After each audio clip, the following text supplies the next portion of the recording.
Ինչ կաթնամթերքին նախապատվությունը տալ, բժշկուհի, դուք հորմոնների բժիշկն եք, անյուղ, յուղոտ,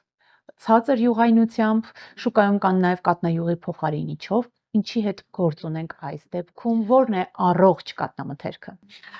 Տեսեք, կաթնային փոխարինիչները, կաթնային այլ խառնուրդները, որի մեջ ավելացվում է տարբեր ոչ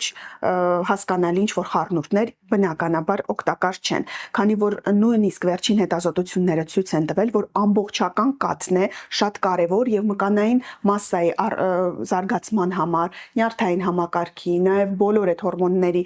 բալանսի համար շատ կարևոր է ամբողջական կաթը։ Ինչ վերաբերվում է անյուղ, յուղային թե յուղազերծված, ես նախապատվությունը կտամ քիչ յուղային, եթե կան որևէ առողջական խնդիրներ, քանի որ անյուղ կաթնամթերքից այդ վիտամինները, միներալները, A, D վիտամինները, ճարպերը չեն յուրացվում։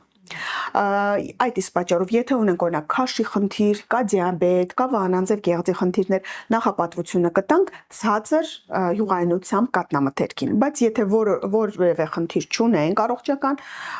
կարող ենք նաև յուղային 3.5 եւ այլ բարձր տոկոսային կաթնամթերք օգտագործել։ Բարձր է կաթի յուղայնությունը, այնքան բարձր է սննդային արժեքը եւ այնքան հեշտորեն են յուրացվում բոլոր վիտամիններն ու միկրոէլեմենտները։ Ճարպալույծ վիտամիններ, օրինակ են, ան, դեն, որոնք ճարպալույծ են, իրանց համար պարտադիր պետք է ճարպային միջավայր, որպեսզի իրանք յուրացվեն։